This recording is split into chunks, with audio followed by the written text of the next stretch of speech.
Now we review 1957's Monster from Green Hell.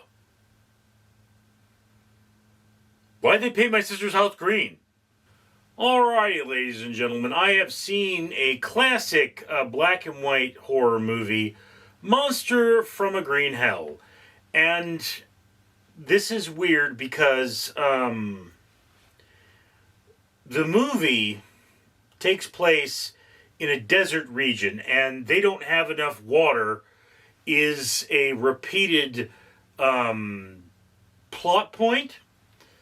So why it's called the Green Hell, I don't know. But you've got a African expedition that is going out to find what killed some people, and it's in a place called the Green Hell. So I think this movie was kind of, the title at least was kind of biting off Creature from the Black Lagoon. So, I mean, it's got a color in the title, it's got a from in the title. So there's that there. I mean, for a 1950s black and white movie, I have to say the special effects are pretty well done. And the reveal doesn't come until the third act. So you never really know what's going on there. Once you see what's going on there, it's kind of a meh kind of a movie. I mean, it's at a certain point, this particular scientist dies, and his daughter's like, no, I'm going to avenge my dad. And all of the other people are like, well, if the chick's going, I mean, we really look bad if we don't go. So, girl power, although there aren't enough women in this movie, and there's a little question as to where they get the firepower to knock these things down. But maybe in Africa, that sort of firepower is just something you can buy. It's entirely possible. They are American-made grenades. Although, the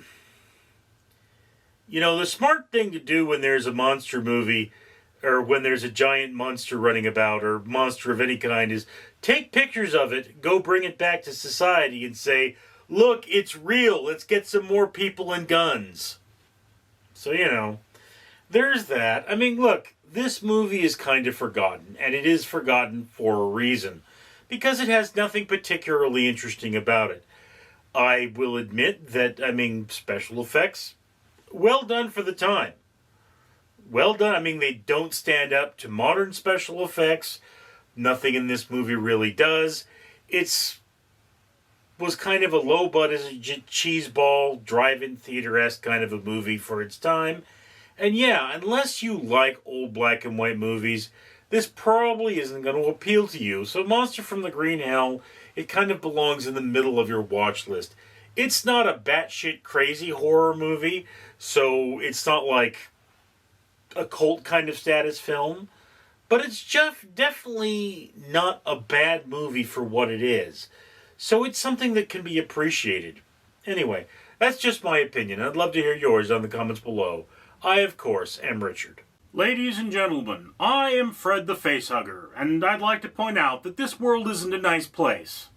But you know who's trying to make it a nice place? The owner of this channel, yes. The owner of this channel does things like pay for ocean cleanup, and have trees planted, and even feed orphans in an orphanage in Mexico. Yes, it's a real thing, I'm not kidding. I may be a face-hugging alien from a horror movie, but I'm not a liar. Anyway, when you comment, like, and subscribe, you're supporting that better world, and whereas it may not make a big difference, it may be the difference between one more tree planted, one more pound of trash out of the ocean, or one child not going hungry tonight. So, think about it. Shouldn't you comment? Shouldn't you like? Shouldn't you subscribe? I certainly would if I were you. I'm Fred.